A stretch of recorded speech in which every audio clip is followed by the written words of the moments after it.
Kwa majina anaitwa Mheshimiwa Margaret Chentaitwe. Mimi ni mtoto kutoka Kapungoi na baba huyu Matelong aliniweka kwa siasa mwaka 2013. So nikiwa hapa niko nyumbani na nataka kusema katika jamii hii, poleni kwa kupoteza baba au ni watu ambao walinimeta katika siasa yangu. So nataka kusema poleni sana, wacha Mungu awatie nguvu wakati wa majonzi. Pastor Kimorong ni pastor wangu pia, namjua sana. Pastor wa kwanza, sisi ni watu wa Kobos, tunasema wacha tufanye ushirika katika nyumba ya Bwana. Mimi pia nikisimama mahali hapa, nimetumwa na rambirambi kutoka ofisi ya Mama County. Mama County wetu hapa ni William Chebet. Alikuwa Rwanda, hajaweza kufika mahali hapa, wako katika michezo, na akasema nifike katika familia hii because pia yeye anaelewa hapa. Alikuwa mahali hapa wakati tulikuwa tunafanya siasa, akaombewa, akapewa society mahali hapa, ndiposa niendelee kwa Trans Nzoia County.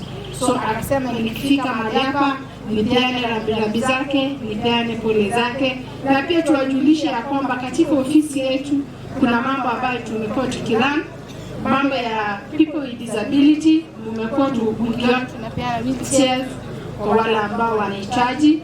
Akina mama pia tunaenda Januari kupeana pesa katika groups, na mambo ya vijana pia tunaenda kushughulikia. So sisi tunataka kusema tu tupatie viongozi nafasi. Ikiwa kwa mtu fulani, wacha tumpatie nafasi hiyo afanye kazi yake. Kuna record 2027 it's coming. Kama wewe ulifanya kazi, nafasi yako iko.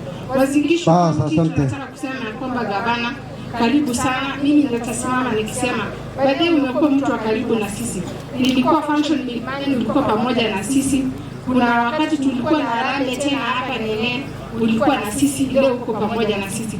So sisi tunasema kama County of Trans Nzoia leaders, karibu sana na tunakupenda sana. Otherwise, nimetumwa na sadaka shilingi 10,000 kutoka kwa Mama County ili iweze kuendeleza mahali ambapo ilikuwa imesalia. Thank you so much and God bless you.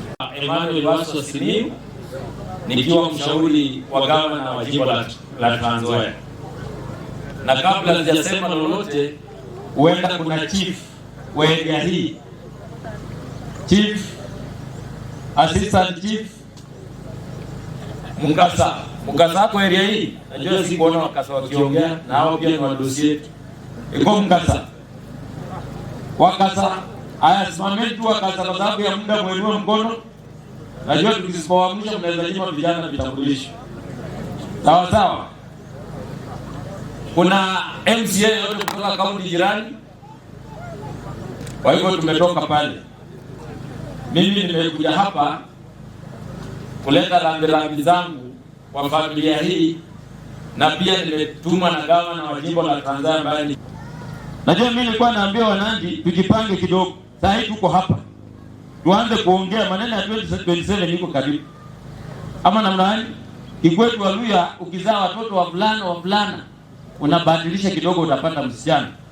Hata wakati nimeona mama ya baba watatu, nikasema huyu baba ataenda mbinguni. Kwa sababu nyinyi mnajua marafiki ya Mungu wengi walikuwa na wanawake wengi kama Yusufu.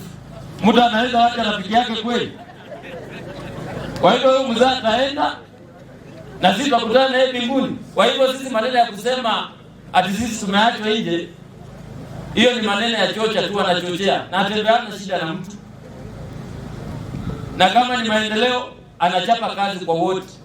Na Lang'at, kama uko kwa ofisi ya Ferdinand umefanya kazi ya mkono, hiyo ni ya pointi. Kuna kazi permanent na wewe ya below 40 years. Kuja niambie na atembea kupe kazi permanent, uache kelele, watoto wasome.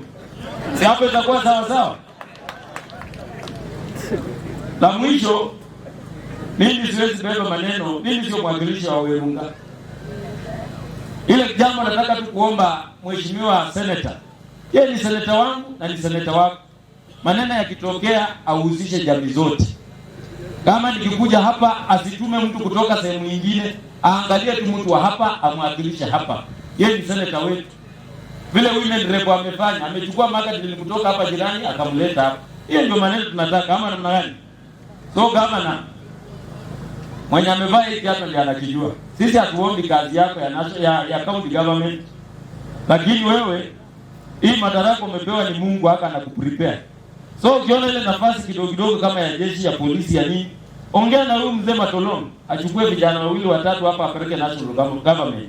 Hiyo ya county government ni ya watu ya wasindikishi ama aje wananchi. Na kwa sababu mzee amekufa na alikuwa ndani ya kanisa na kanisa yake haikuisha. Na mimi si najua nikikupata sitakupata kwa urahisi. Ile mjanga ya kanisa pia ukisema neno moja, mimi niongelesha na atembea na nikikuja na hii kanisa ya baba ishi ile watu waenda hapo. Tutakuwa tumeongea vizuri bwana. Kwa hiyo marefu kunishinda, siwache tuchukue fursa tulete gava na wasindikishi waongee na nyinyi. Unajua mgeni akikuja sisi tunapona. Sisi wote tuamke basi tulete gava na jimbo la wasindikishi ila nene na sisi. Viongozi wetu hapa, mjumbe na mheshimiwa MCA, mheshimiwa women rep. Kwa viongozi wote wakaaji wa hapa, wazee, wa mama, vijana, relatives kutoka mbali, wazingishu, Transnzoia na kule Masaini, mwana kule Nganai. Wote ambao tumekuja pamoja, hamjambo. Changere. Bwana asifiwe. Jambo leo ni SDA wanajia kusalamia watu. Hamjambo wasafiri wa mbinguni.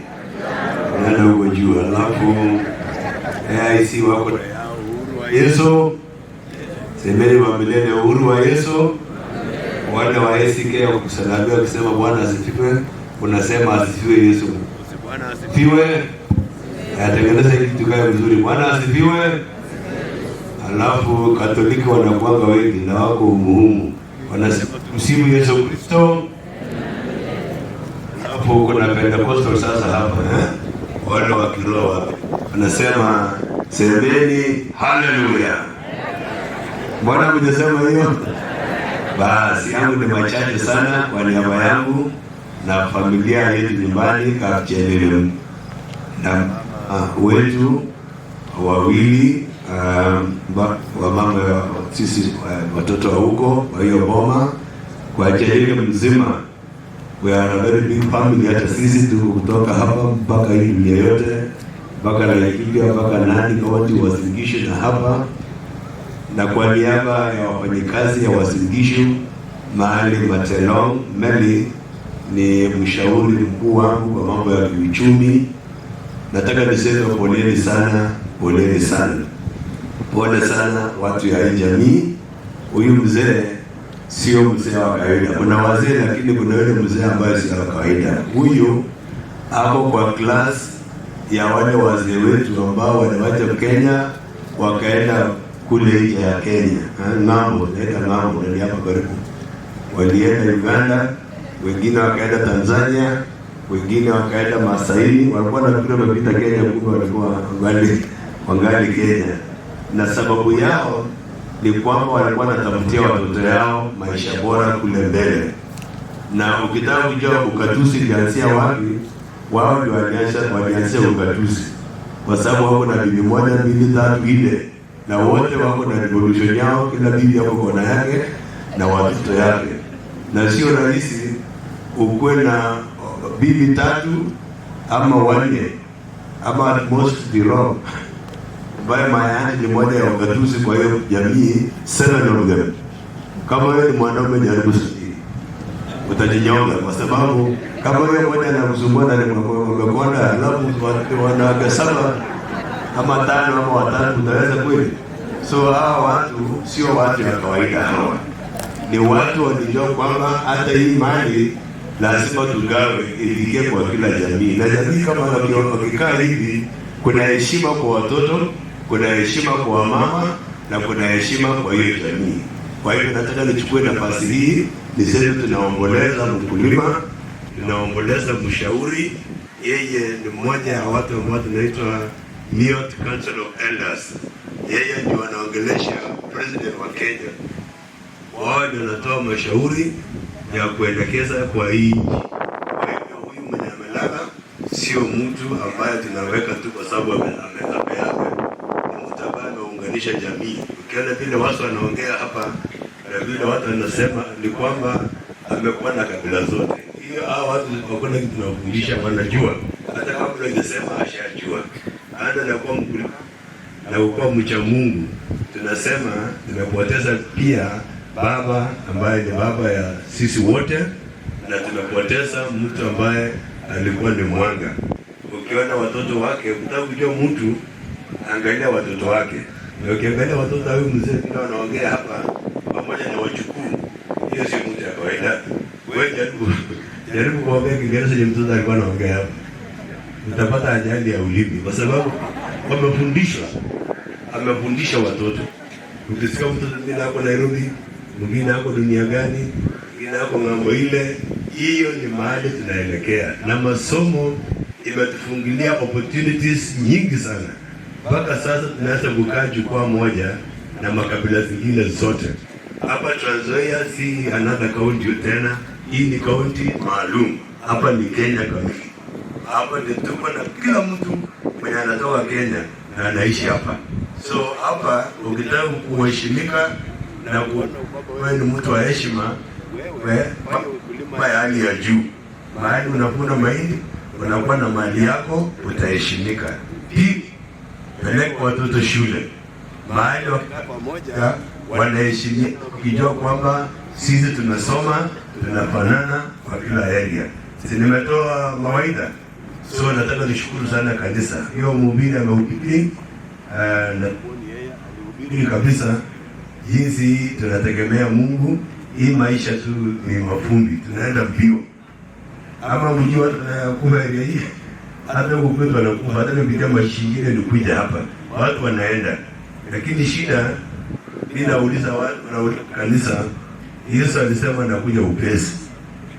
Na mimi sioni kama anakuja, because tangu ni kuokea Yesu walisema anakuja karibu kuja, na kabla hajakuja, kwa sababu naona anatupatia nafasi. Wewe kubali Yesu, ama anakupatia nafasi umwamini.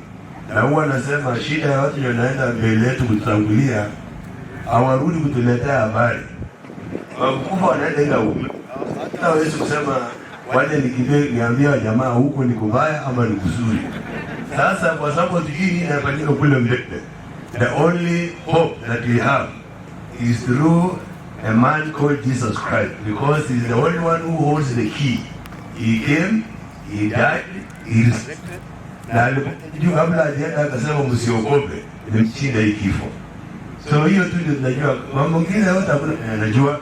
So wewe kubali Yesu. Kama nataka kuokoka na ombe kabla sijaenda hapa, wachache sana mtakwenda na mkuno na shetani. Kwa hivyo mkubali Yesu. Ya mwisho ni kwamba gavana natembea, ni gavana mwenzangu na ni jirani mzuri pale, ni jirani ya huyo gavana Kachapin, na ni jirani ya Lusaka, na ni jirani ya yule ya Marakwet. Na sisi tunasema tuko kwa umbrella moja, tunaita NOREP, North Economic Bloc. Sisi tunasema tutafanya kazi pamoja. Hata usipoona natembea hapa, tumeongea na hii na ameniambia kwa sababu ya ile shida ya ndugu yake Sifuna, akaniambia waje niende huko, wewe unifunika pande hii. Na mimi nataka niwapatie siri. Tena naongea kwa Kiswahili. Hii kazi ya uongozi si kitu rahisi sana. Unahitaji kila mtu kwa nyumba.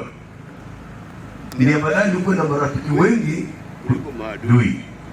Ukiwa na marafiki wengi kabisa, na hata mimi nafanya hivyo, najaribu kuleta hata ile mkono kubwa, hata mimi najua nitaki kuleta yetu karibu hapa hivi na kulisha yakae chini kuliko kusumbua watu. So tulikuwa na gavana kama anatembea, kwangu mimi ushauri tuhakikishe kwamba tunakaribishana hapa nyumbani, hata kunywe chai, tuongeleshe yeye, tupange kazi pamoja. Kama mumie onga na mune sasa ndio president ya county. Na jirani ameniambia peleka kitu kwa hiyo jamii, waje nitoe nani napatia nani? Amenipatia 40,000 ya kusaidia hii jamii. So kama natembea hizo excellence. Kwa hivyo nataka niwapatie siri kidogo. mtu kama anatembea anaongoza makabila zote hapa, kabila zote hizi iko ndani, Ekidorai na maneno yake nyingi yako ndani, Uluya yako ndani, Ukaliwa ndani.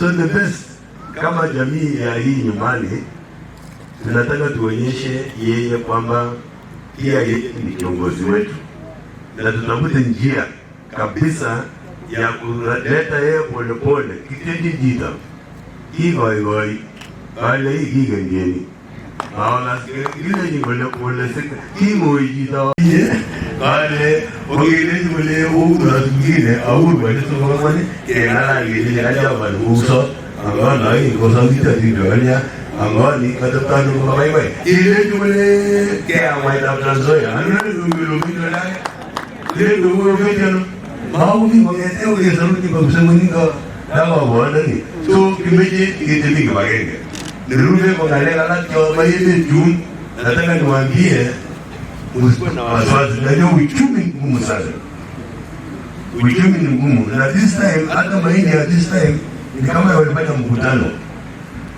huko kwetu. Mahindi ilipa mapema mpaka sasa tukitoka tulipata mahindi hatukupata. Bwana ndo wamemani ushuru yako kwa kupeleka kwa sababu au yangi ni mambo tu. Bwana ndo wane sasa yule mtu mwenye anataka pesa wewe kama mahindi yako serikali walitupatia 4,000 serious, lakini tulikuwa tumezoea 5,000 6,000 tulikuwa tumezoea ama nyambo hapa mpaka karibu 7,000. Sasa kama wewe ni mwerevu, weka mahindi yako kwanza iko nje kidogo inakuja, na wenye watakuwa na njaa wenyewe watakuja kusema leta mahindi na nakuta na pesa. Mtu asiwadanganye kuna mahindi natoka kule nje, nimetoka Rwanda na Burundi jana. Huko hakuna mahindi, mahali kuna mahindi ni hapa. Hata ukisikia kule ngambo, hakuna ngambo mahindi kumibononi. Tanzania ndio kuna mahindi na wazingisho. Kwa hiyo weka mahindi yako siku ile jana ilipuka. Mtu mwenyewe anasema ndio hii pesa nipe mahindi. Wanaona mahindi. Wanaona kwa kitu kitu bomu. Wana sababu ni kama mwani hizo wewe tayari. Wale yeye auki nyurugule kama kuna kidogo kusatu ya school fees yake. School fees na Christmas kidogo. Lakini weka mahindi yako. Alafu nikimalizia nataka mjue kwamba president anashughulika. Wengi na mambo ya uchumi. Unajua hii uchumi ni kitu kinapigwa repair.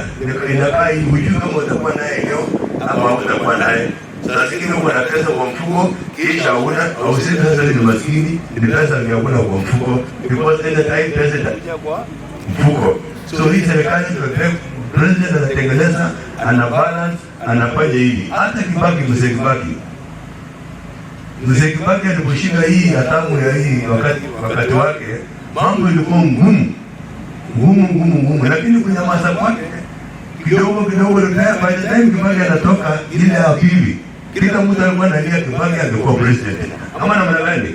Tunakumbuka Mzee Kibaki alipofua uchumi. Kwa hivyo huyu president wetu pia anapiga repair mambo ya uchumi hivi, haitakuwa mbali. Kwa hii next year tukienda pesa itaanza kutoka hivi na tunakuwa na kiuchumi. Kibaki hata badala huyu wetu anaongea. Kibaki hapo anaongea. Hizi sana ongea. Au hivi ulia na hivi maro. Kwa hiyo kwa pesa huyu hapo ndio ndiye, lakini kiko manda kama hii ndio ndio kundi. Mwenye ile mbona ni? Makijana naongea.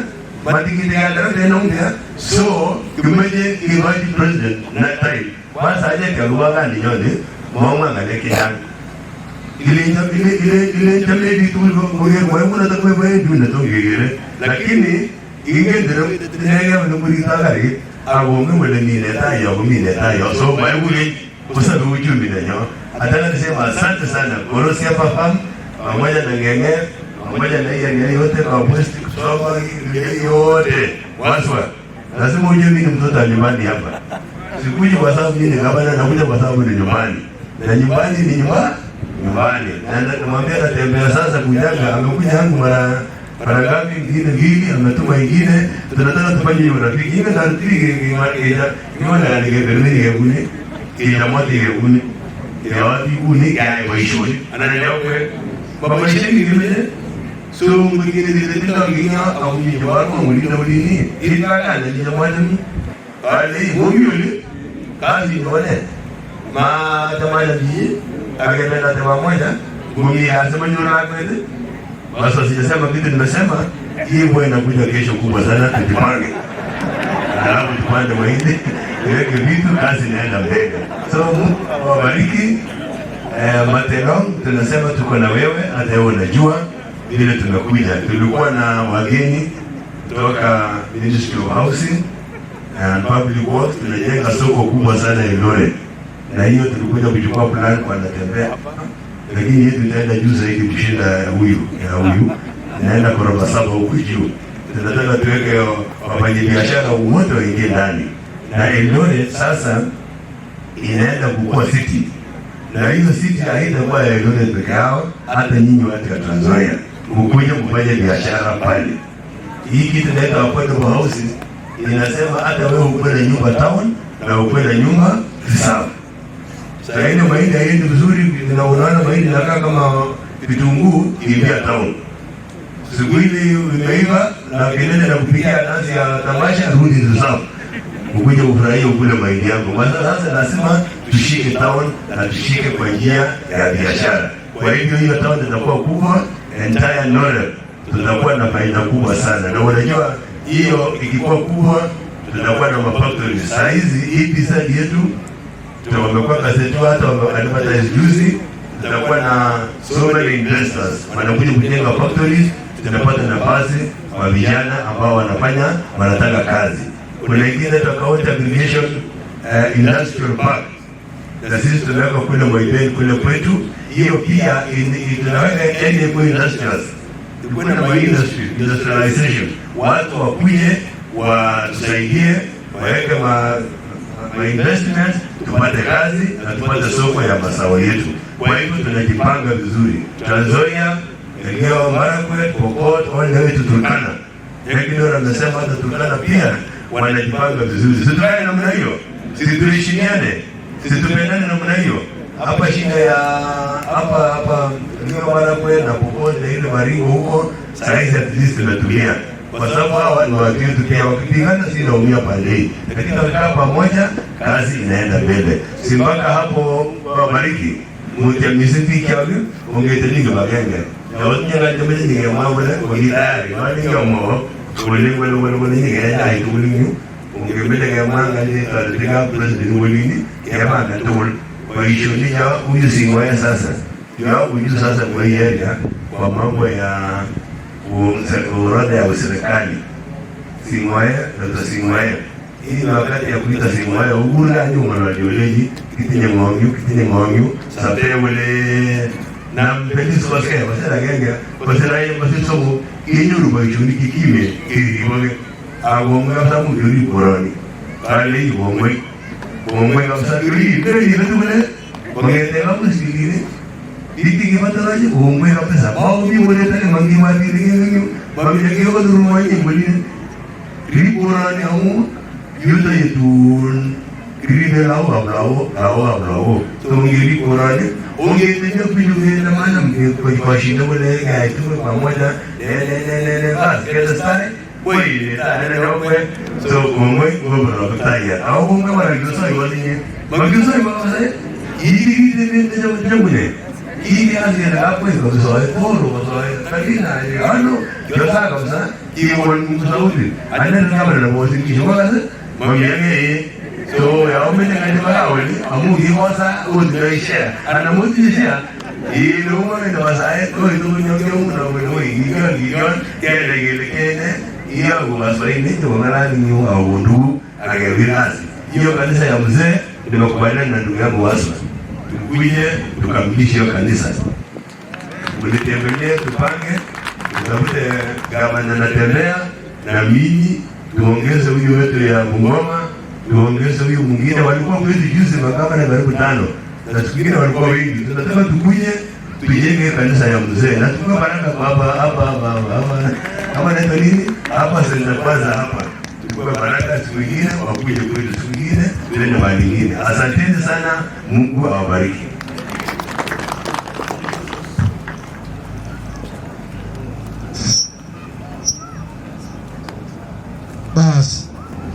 Asante sana, His Excellency the Governor wa Singishu County, Mheshimiwa Jonathan. Isomwe alafu itakuwa heri in English, so you can join me. Eulogy of Mzee Charles Rono Matelong, 1942 to 2023. The late Charles Rono was born to the late Chepkoi Kiptarus Misoi and the late Susanna Chepsongok Matelong in Twiga Farm, Kabatu, Moiben, Wasingishu district in 1942.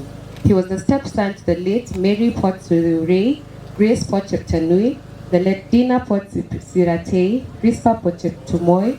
He was the brother to Ezekiel Charus, Joel Matelong, Daniel Kibor, Naomi Kibor, Priscilla Rono, Sarah Sugut, the late Julius Kimotot, David Chebulet, the late Wilson Kiprugut, Bishop Dr. Elijah Cherus, Elizabeth Rutich, Hosea Matelong, William Lele, Evelyn Choge, the late Milka Okelo, Josephine Ngetich, Joseph Matelong, Rebecca Bushene, Rhoda Murgor, the late Stephen Kiptarei, and Nicholas Matelong. He was the father to the late Esther Chemaiwa, Kezia Sauli, Philip Meli, Nathan Rono, Isaac Lele, Gideon Ruto, Peter Cherus, Daniel Liego, Priska Tanui, Shadrach Cherus, Rebecca Samoe, Elisha Meli, the late Stephen Kimtai, Tito Rono, Ezekiel Rono, Ryle Rono, Joshua Rono, Dikla Rono, Hawa Rono, Hilda and Hulda Rono, Nicholas Meli, Dennis Matelong, Desmond Cherus, and Mercy Rono. Father-in-law to Honorable Sauli Olenkanai, Immaculate Meli, Naomi Rono, Margaret Lele, Frida Ruto, Salome Rono, Frida Rono, James Tanui, Sila Samoe, Catherine Rono, Jael Rono, Rehema Rono, and Peter Plagat.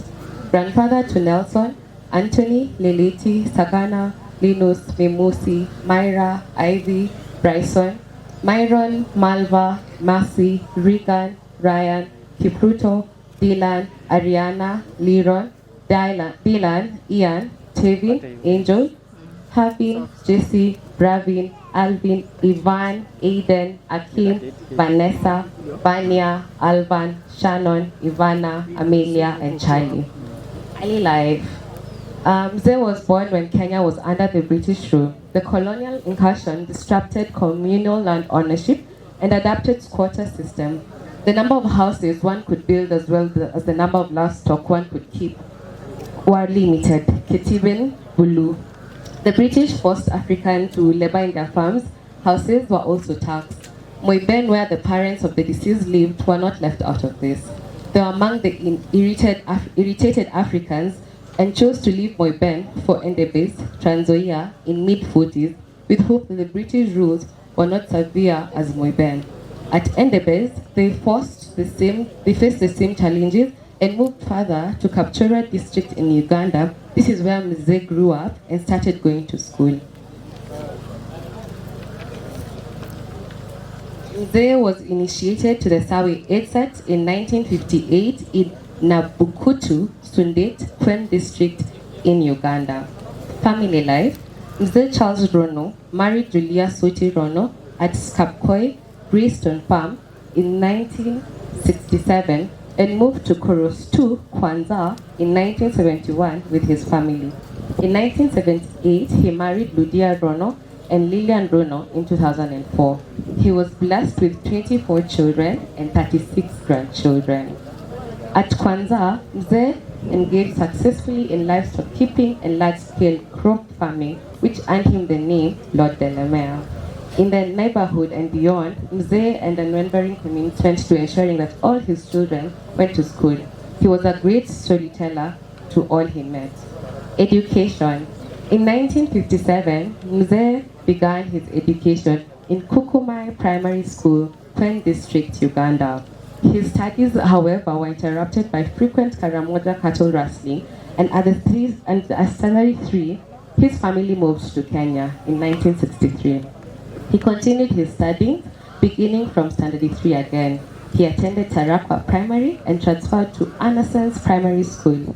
During those days, houses in the school were thatched with grass, and it was the responsibility of pupils to maintain their buildings. At standard 8, Mzee was tasked together with other pupils to take grass for touching to school. Culturally, it was unacceptable for married men to collect or carry grass for touching. Mzee was married and his mother asked his wife to take them with her. His peers had no idea that Mzee was married, and as a result, they started teasing him. This act icked Mzee, and he immediately decided to quit school. Christian life. Mzee started his Christian life at the age of 23 years. He was a Sunday school teacher at Kapkoi AIC Church in 1965. In the late 60s, while still residing in Kapkoi, Griston, some members of his family converted to SDA and Mzee joined them. He moved with his young family to Kwanza in 1971 and continued attending Kwanza Sabbath School, where he was baptized, served as a church clerk, and donated a portion of his land to the church where Kwanza Central stands today. This is the church he went to with his family until 2013, when he moved to Tapsagoe, Taribo, Uasin Gishu County, where he's been attending AIC Church. Health. Mzee Charles Rono enjoyed good health until March 1996, when he got a muscle sprain to the back while working in his farm. He immediately sought for medication at Kitale District Hospital, where he was treated and discharged. The treatment he received did not alleviate the pain at the back. The following morning, he was taken to Kapenguria District Hospital for further medication. He was admitted for treatment and discharged 3 weeks, though not fully recovered. He remained bedridden until September, when the family took him to Nairobi for specialized treatment. He recovered, but his leg and his gait too were affected, and he was advised to do continuous physiotherapy at home.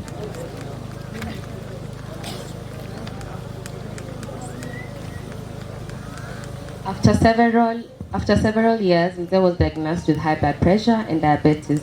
He managed all these conditions well, and with medication and regular visits to the clinic, as well as seeing specialists in Taribo Sub-County, Moi Referral, and St. Luke's Hospital.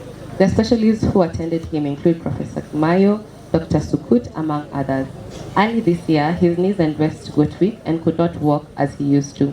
He sought for medication, but the condition continued to worsen, and in the month of March, Mzee could not walk completely. Therefore, he was confined to a wheelchair. Last month, on the 25th of September, Mzee's leg got swollen, and on 27th, he went to see Dr. Momanyi for medication, where he was treated and discharged. His family decided to take him to Nairobi for further specialization in medication. On arrival, he was booked by Professor Atinga at the Nairobi Hospital. The doctor requested for several tests, and the results showed deep vein clot thrombosis. Mzee received treatment for his problem, but after 3 days, the cardiologist in the hospital recommended carrying out a procedure to remove the clot, which was done on Monday, 4th December. Mzee was due to be discharged on this day, but shortly after the procedure, he complained of chest pain, developed breathing problems, and his heartbeat went low.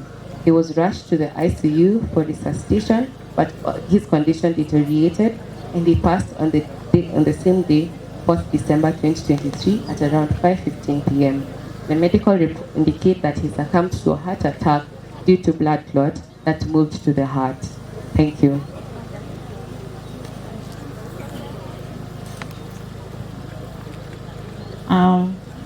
Mimi nitasoma kwa niaba ya wamama. Nitajaribu kutafsiri kwa Kiswahili ili wasikie, wasiseme niliongeza mambo mengine ambayo hayakuwa hapa. Mama Julia, Ludia na Lilian wanasema hivi kuhusu Mzee. Wanasema tunashukuru Mungu kwa miaka mingi uliotupa kuishi nawe. Tunapokuweka leo kupumzisha leo, tunaomba Mungu awe nasi na neema yake iwe pamoja nasi na watoto wetu ili tuweze kustahimili majonzi.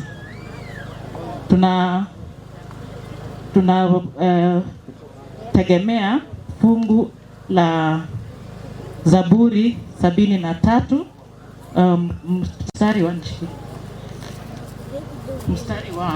73 25 hadi 26 ambayo inasema, mbinguni nani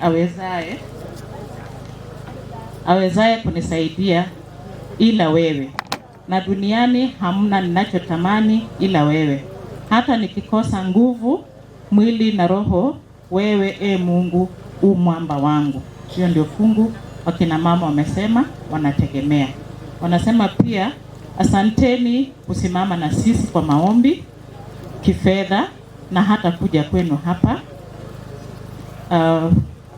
Mzee umeenda na umeacha pengo kubwa, ni vigumu kujaza, lakini memories ama yale mawazo kukuhusu wewe tukikumbuka yatatupeleka siku nyingi. Yale siku tuliishi pamoja na wewe tunafurahikia na hatutasahau. Wanasema in English singe translate, a great soul never dies. Moyo wake ama roho yake haijafa, lakini itaendelea kutuweka pamoja milele. Ulikuwa baba mkubwa kwa watoto wetu.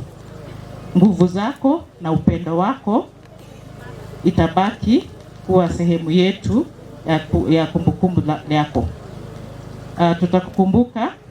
Tutakumbuka mambo yako yote ya hekima uliotufunza.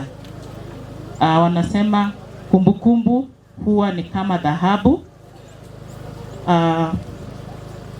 na tutaendelea kuwa kusimama nayo. Ile family chain is broken and nothing seems the same, lakini Mungu anatuita kuwa moja. The chain will link again and we are never apart. Wanasema hakuna kitu ambayo itawatenga kamwe. Wanasema kwa heri kwa mzee wao. Fare thee well mzee. Asante. Pia ku translate kwa nitasoma kwa Kizungu. I think the sons wanaelewa hii.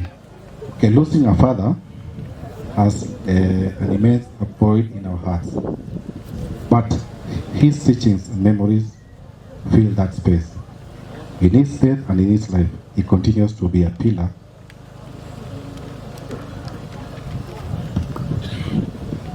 A pillar of strength.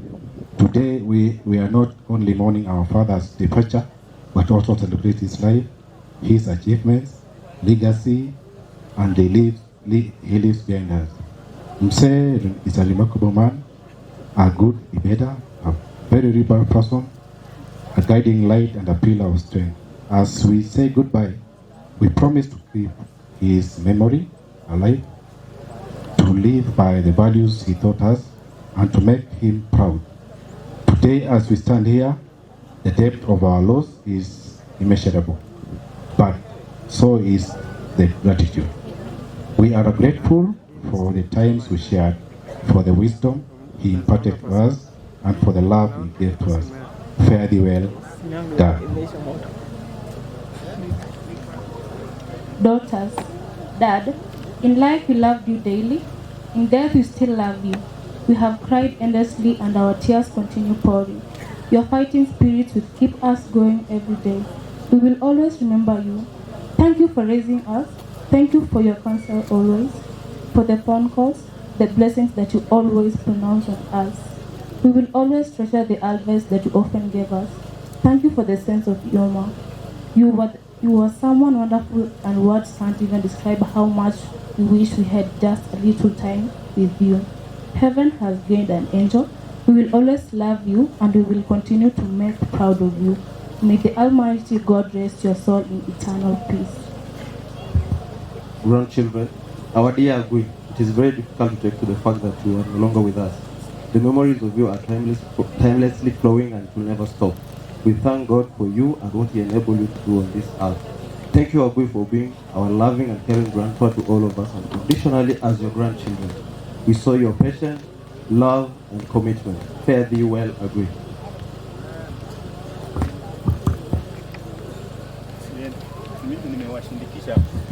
Basi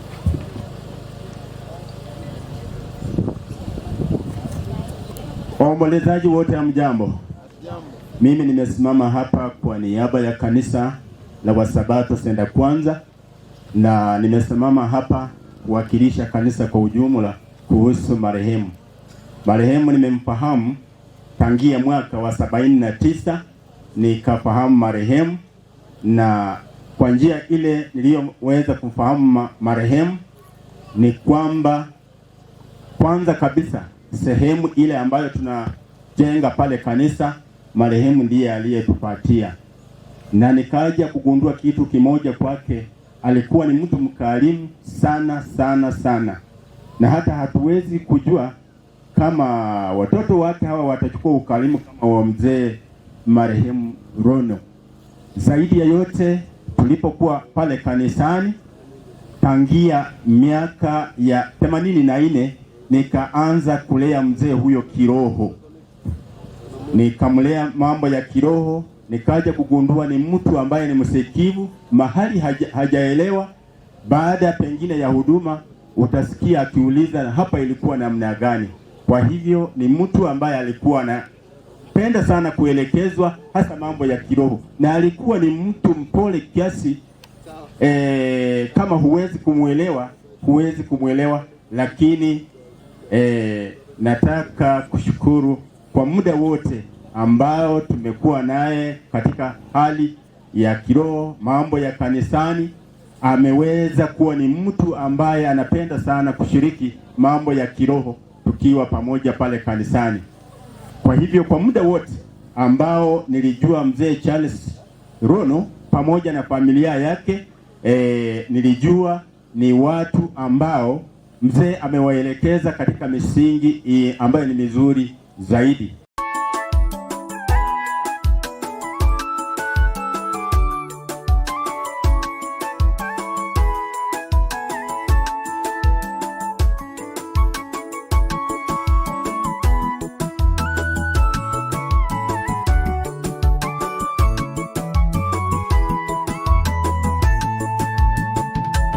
Kaza mwendo, tutafika makao ya wateule, mji wa ajabu, tutaishi naye Mwokozi. Nyimbo za sifa nazo tutaimba, hakuna kilio pale, kwa ujasiri tutaingia Yerusalemi. Kaza mwendo, tutafika makao ya wateule, mji wa ajabu, tutaishi naye Mwokozi. Nyimbo za sifa nazo tutaimba, hakuna kilio pale, kwa ujasiri tutaingia Yerusalemi. Ni mji ule tunautazama kwa umbali sana, mioyo yetu yatamani kuona kufika pale Yerusalemi. Kitambo kidogo Yesu atashuka, na vinono walivyotuandalia kule mbinguni, watu wote tutafurahi. Ni mji ule tunautazama kwa umbali sana, mioyo yetu yatamani kuona kufika pale Yerusalemi. Kitambo kidogo Yesu atashuka, na vinono walivyotuandalia kule mbinguni, watu wote tutafurahi. Kaza mwendo, tutafika makao ya wateule, mji wa ajabu, tutaishi naye Mwokozi. Nyimbo za sifa nazo tutaimba, hakuna kilio pale, kwa ujasiri tutaingia Yerusalemi. Kaza mwendo, tutafika makao ya wateule, mji wa ajabu, tutaishi naye Mwokozi. Nyimbo za sifa nazo tutaimba, hakuna kilio pale, kwa ujasiri tutaingia Yerusalemi.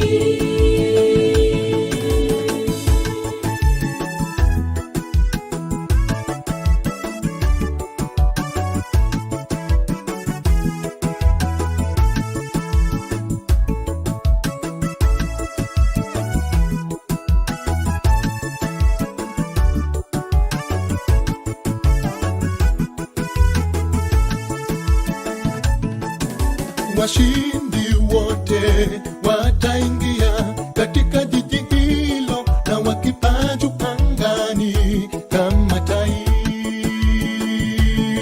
Hawatachoka wala hawatazeka, ni maisha matamu kule juu mbinguni. Mwenzangu, hebu fanya hima tukutane kule nyumbani. Washindi wote wataingia katika jiji hilo, na wakipaa juu angani kama tai. Hawatachoka wala hawatazeka, ni maisha matamu kule juu mbinguni. Mwenzangu, hebu fanya hima tukutane kule nyumbani. Kaza mwendo tutafika makao ya wateule, mji wa ajabu tutaishi naye Mwokozi. Nyimbo za sifa nazo tutaimba, hakuna kilio pale. Kwa ujasiri tutaingia Yerusalemi. Kaza mwendo tutafika makao ya wateule, mji wa ajabu tutaishi naye Mwokozi. Nyimbo za sifa nazo tutaimba, hakuna kilio pale. Kwa ujasiri tutaingia Yerusalemi. Kaza mwendo tutafika makao ya wateule, mji wa ajabu tutaishi naye Mwokozi. Nyimbo za sifa nazo tutaimba, hakuna kilio pale. Kwa ujasiri tutaingia Yerusalemi. Kaza mwendo tutafika makao ya wateule, mji wa siku za kusudia tutashangilia. Wenye mavuno, wenye mavuno, wenye mavuno tutashangilia. Wenye mavuno, wenye mavuno, wenye mavuno tutashangilia. Wenye mavuno tapanda kwa ngani na kwenye kiburi, tusishindwe na baridi na pepo. Wenye mavuno tutashangilia. Wenye mavuno, wenye mavuno, wenye mavuno tutashangilia. Wenye mavuno twapanda kwa Bwana mbegu kila siku, tunapoona tabu tunaposhinda hata tupokea, tutashangilia. Wenye mavuno, wenye mavuno, wenye mavuno tutashangilia. Wenye mavuno, wenye mavuno, wenye mavuno tutashangilia. Wenye mavuno ukingoni mwa Yordani ninaangalia bahari nzuri ya Kanaani ninayotamani. Tutakaa pamoja na Yesu katika pwani yenye raha. Tutaimba wimbo wa Msana Kondoo milele hata milele. Bahari ile ina nuru, nuru ya milele. Kristo jua utawala, ufukuza giza. Tutakaa pamoja na Yesu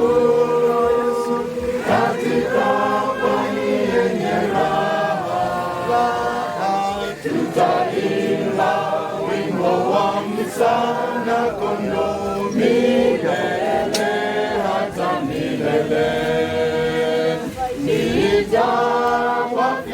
Nitawafikia lini na kubarikiwa kwenye ufalme wa Baba na kumwona uso.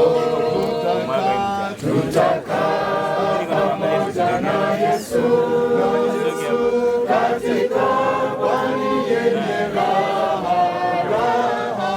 Tutaimba wimbo wa msana kondoo milele hata milele. Furaha yangu rohoni ni kuchukuliwa, siyaogopi mawimbi katika Yordani. Tutakaa pamoja na Yesu katika pwani yenye raha. Tutaimba wimbo wa msana kondoo milele hata milele. Ndugu wetu Charles Rono Matelong lala usingizi wa kifo. Sisi kwa huruma yake Mungu memrudisha udongoni.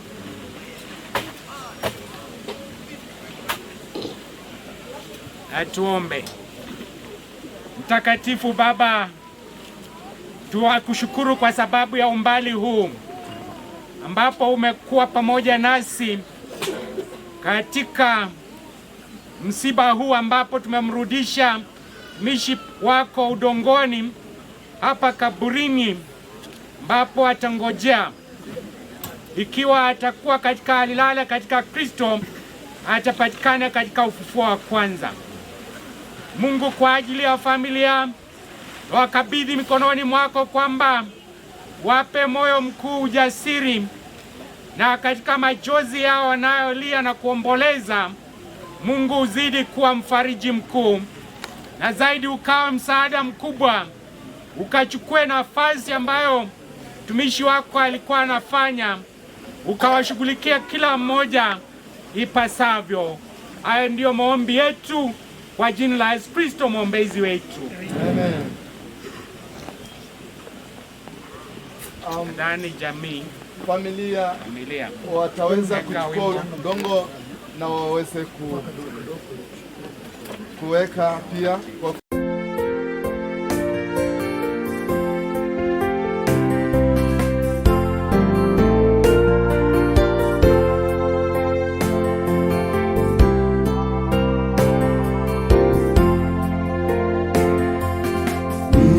Mchungaji mpenzi, hukuita uje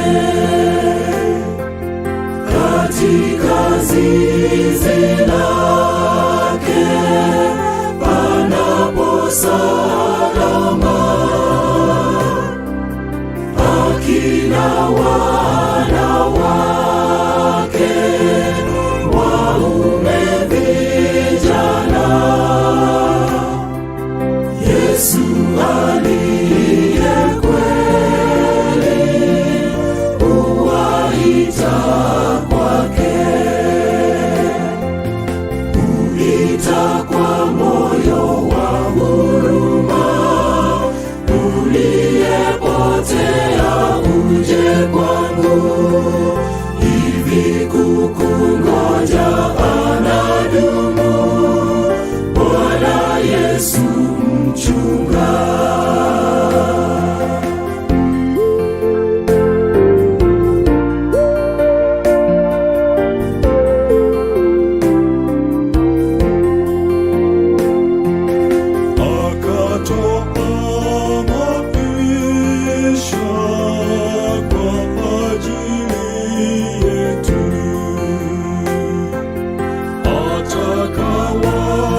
Atakawapotea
usikawie tena, adui shetani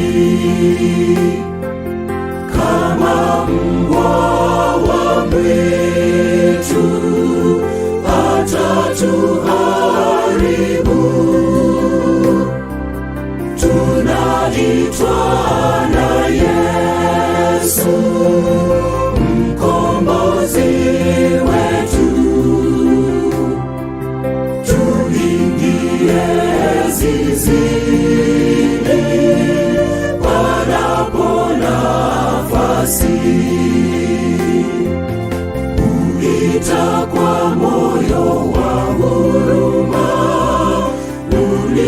uliyepotea uje kwangu, hivi kukungoja anadumu, Bwana Yesu mchunga. Kuita kwa moyo wa huruma, uliyepotea uje kwangu,